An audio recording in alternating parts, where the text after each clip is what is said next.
All right, so that's out the way. Wire harness is out here. Wire harness needs to get in there. I took the dash out just to make more room, make it easier for us to get the wires where they need to go. This doesn't need to be like the cleanest install. I just want to actually see if the motor runs and possibly do like a compression test on it. Just make sure that motor that's in here is good. Because if it is good, we're going to use it until it's not good. And then we'll worry about swapping or what we do with that. But for now, we're going to do what we need to do with this. So yeah.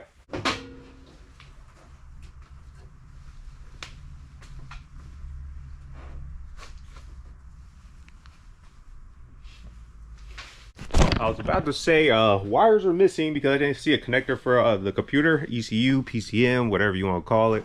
It looks like it's in here also. There's more stuff. I'm going to dig through that.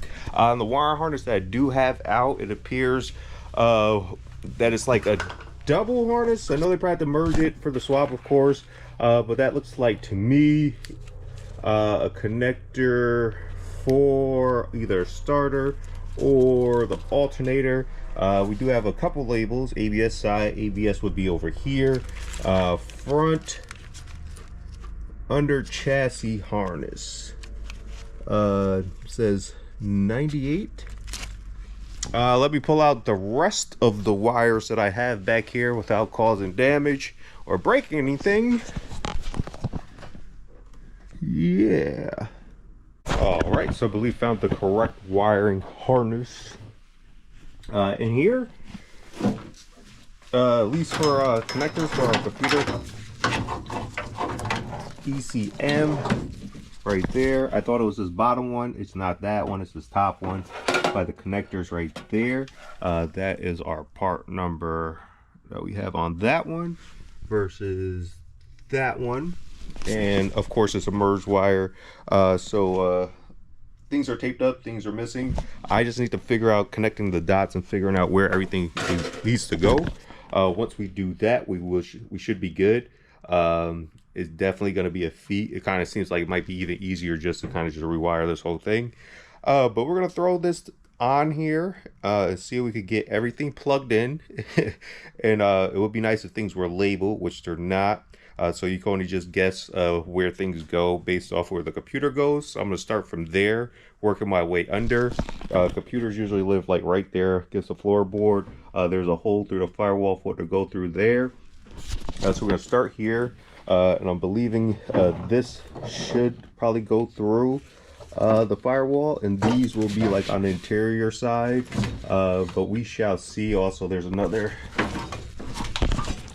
piece right there. That might be on the driver's side. Fender well right there. Relays, plugs on top of plugs. But yeah. All right, before the battery dies, this is where we're at. All of that.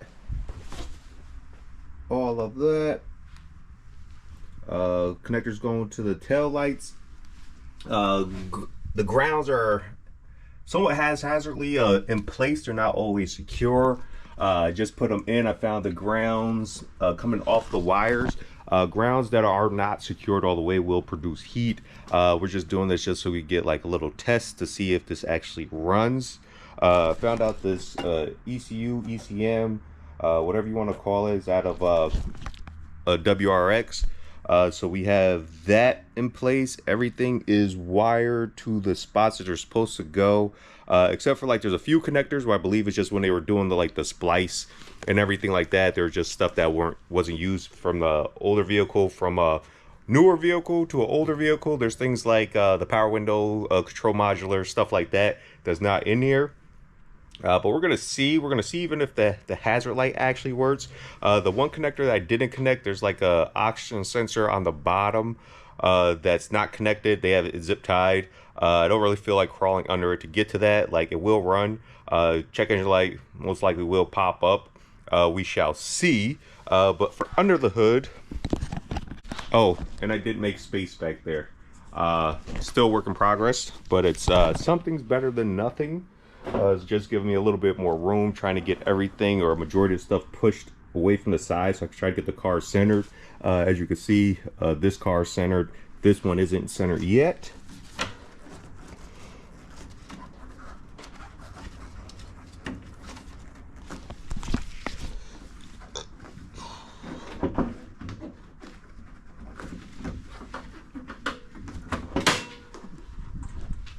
All right, so we have the wiring loom coming through.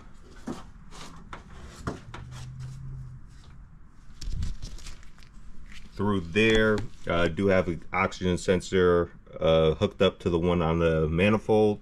That's hooked up.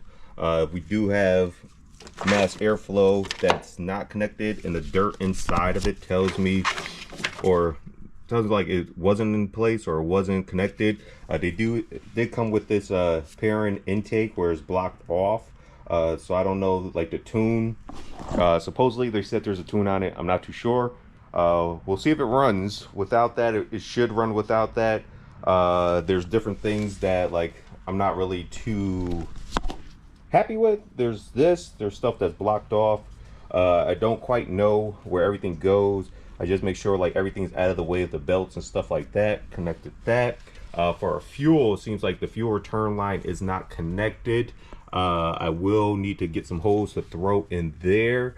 We're gonna get the battery in. We're gonna need a fire extinguisher just to be on the safe side.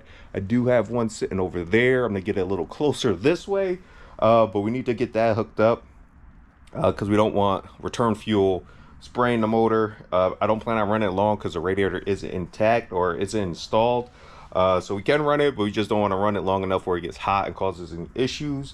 Check dipstick for oil while we're here. Sure got something on a dipstick. Yes. Actually seems somewhat clean. Yeah, so no coolant. Power steering wise, not too sure if that's hooked up. Like I said, we're not going to try to run this long.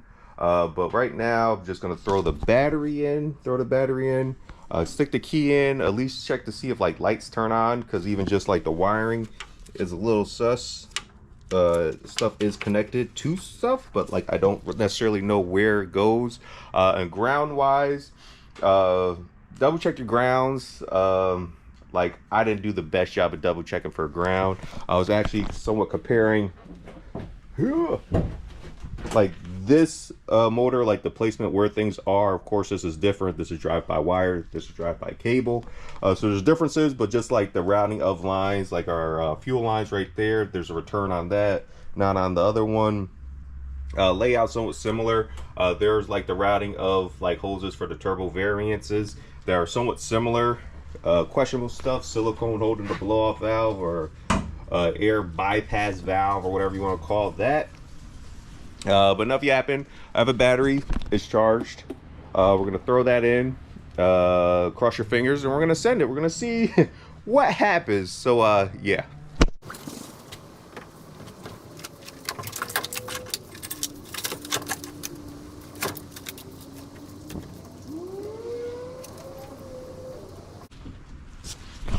So I heard a beep.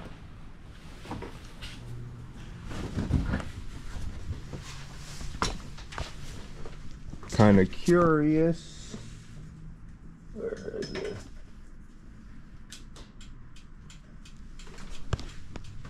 Those are hazards.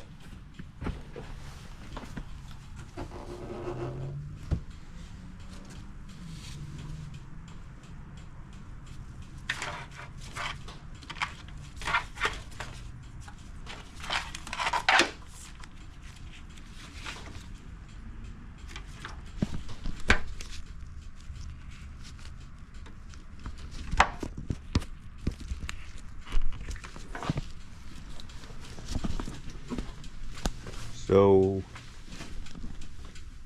we have back hazards. Doesn't seem anything is in the front.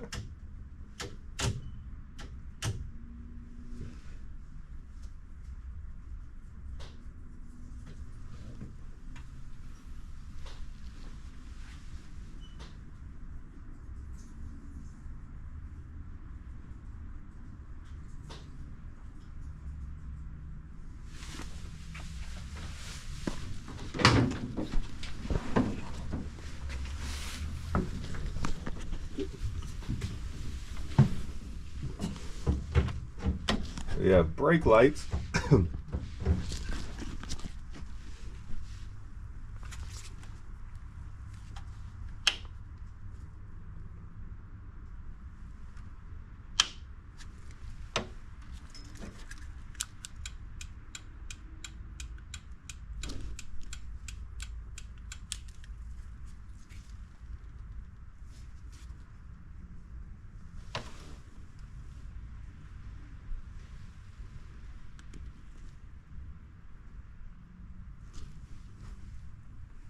All right, let me find some holes for that fuel return.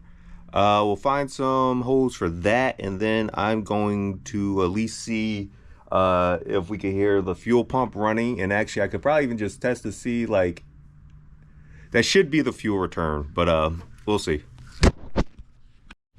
All right, so this is what I have rigged up so far right here. I believe that's a fuel return line. I have it going into our coolant reservoir. This is just for test purposes only. Everything is kind of just rigged on this. It's just I don't really trust anything on this, really, like electrical wise, whatever wise. Don't really trust it. But I'm gonna send it. Like, I plan in the future, probably end up rewiring and just having like wires for what we actually need. But for right now, test purposes only, I have that rigged up like so. I'm gonna turn the key on just so that we can see if we can hear the fuel pump run, and actually to see where, if any fuel is being returned. So keep that up. Got the key.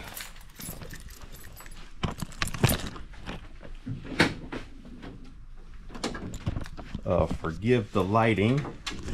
It's a little dark in here.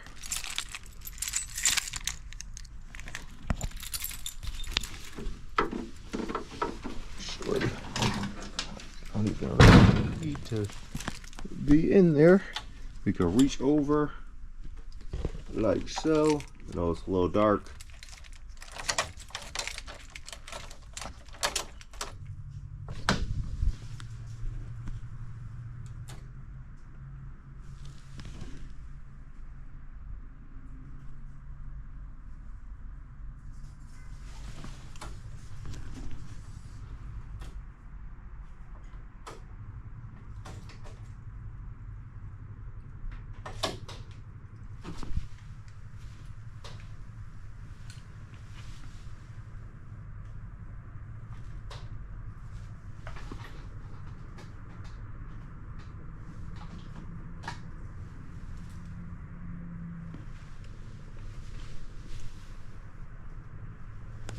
I feel like I hear the fuel pump.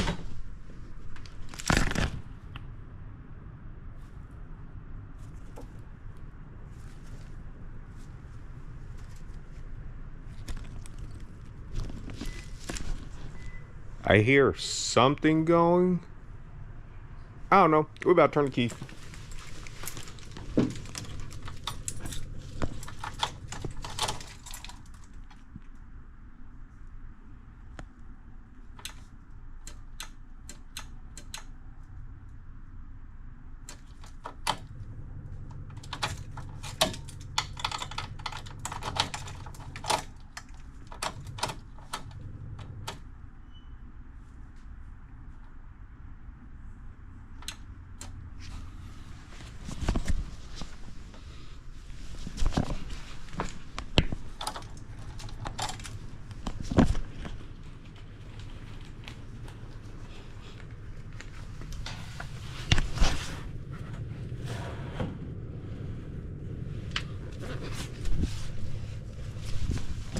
So we have fuel dripping on the floor, which isn't good.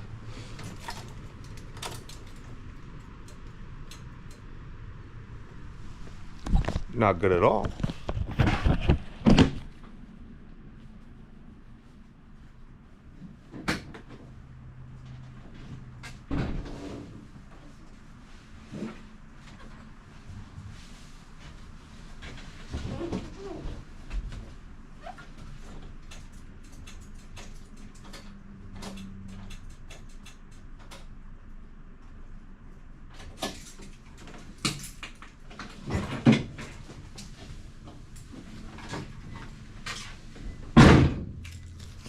Yeah, so that's a no-go. I'm gonna disconnect this battery because I believe I hear the fuel pump running, which it is. We do have a fuel leak at the bottom. We need to get that looked at. What else do we have? It didn't even try to start or turn over.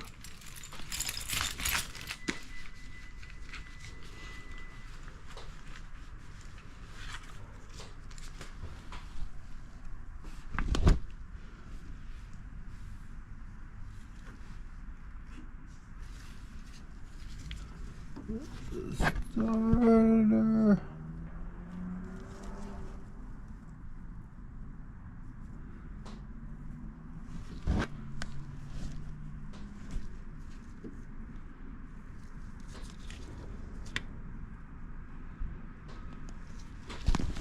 All right, let me look at a couple things and we'll get back at it.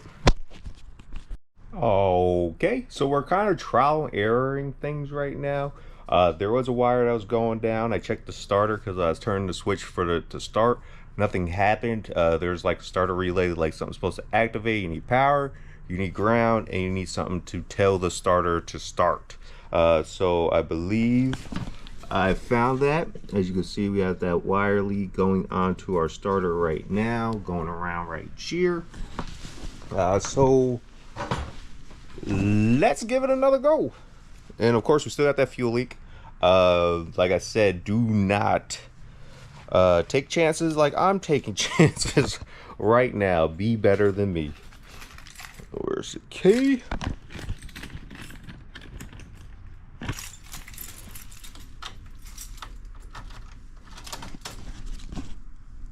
That.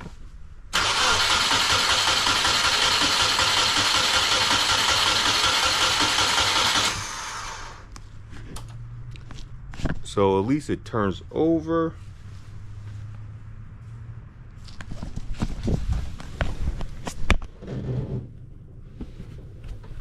Drip, drip, drip.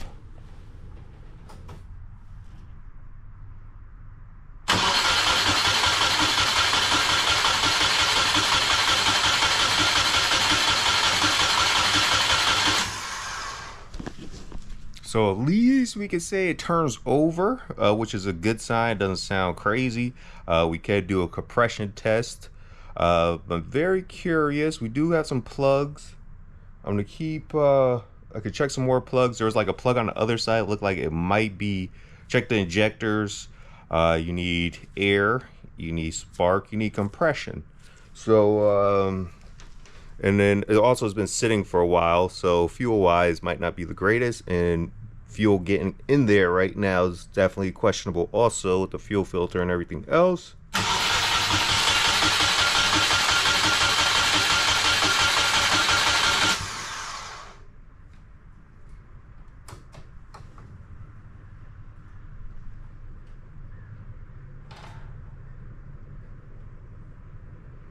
I don't know, even like when the key is on off, I feel like I hear the fuel pump going when it's not supposed to.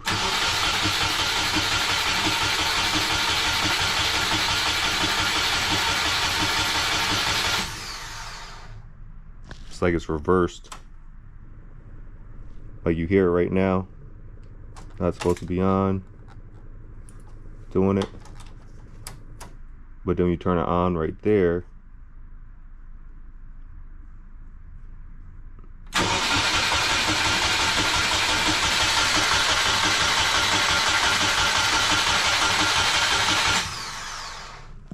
At least we're building oil pressure.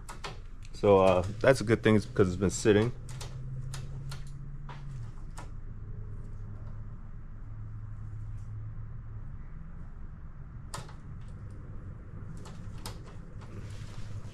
Yeah, I don't like that fuel pump runs when it's not supposed to. So it might actually just not be getting fuel. Filter could be clogged, line could be clogged. Crud could be in the tank. Fuel could have turned.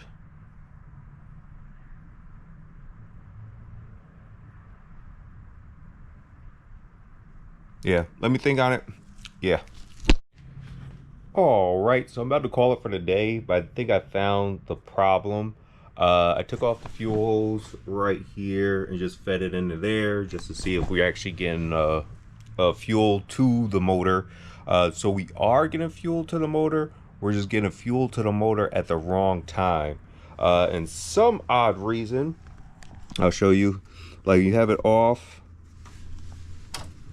like it's pumping.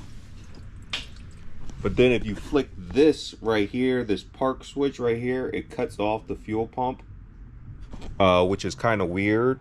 So even if we turn that on, and let's say we turn the key to the on position, like on, trying to get it to go, to run, and then we crank it.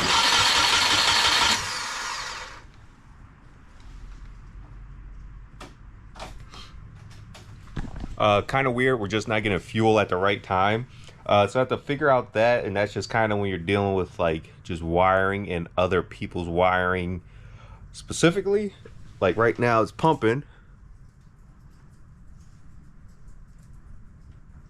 It's weird, it's just pumps at the wrong time. So we have to play with that. I'm gonna disconnect the battery so it doesn't pump. We do have that fuel leak at the bottom, but like the leak shouldn't have been enough not to get enough fuel to the motor for it to run. So I'm calling it for today. I got other things I need to do. But yeah, scratching my literally scratching my head right now.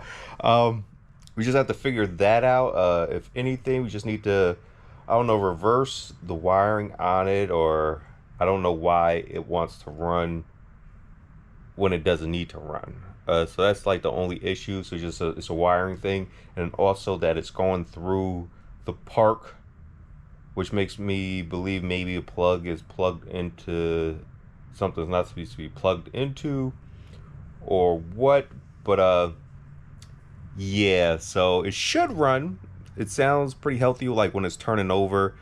But we just need to get fuel. But we'll keep going. We'll try to figure that out at least, and that'll probably be as far as I want to go with where it's at right now. Like it's like I just want to just go through it, everything, and just make sure everything is good to go. But yeah, stay tuned. So after hours of trying to diagnose the unknowns and somewhat kind of bad mouthing in the background about people's wiring and working on other people's stuff after somebody's already worked on stuff, figured out the problem, checked grounds or checked fuel an issue. Of course, we still got that little fuel leak we got to figure out. But it came down to a connector on the driver's side firewall. Important connector, a connector that's connected with a screw, which I'll show you in a second. But once got that going, primed the system, it ran. The fuel pump doesn't stay running anymore. So that's a plus. But let me show you the connector and let me show you starting it, because it's kind of cold. I don't know if you see my breath, but it's about time to roll.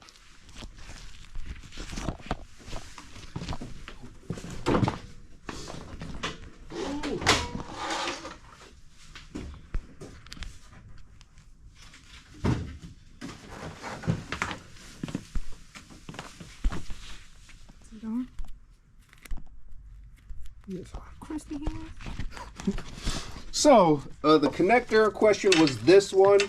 There's a screw. I didn't have that tightened all the way down, but once we got that situated, we gave it a go, which I'm gonna give it a go, and make sure you don't have it in gear, because like when I was trying, I did bump it into gear and we almost had like a little collision. I don't think it'll make too much of a difference with that car anyway, because it's already had its collision. But anyways, neutral, park brake is up, key,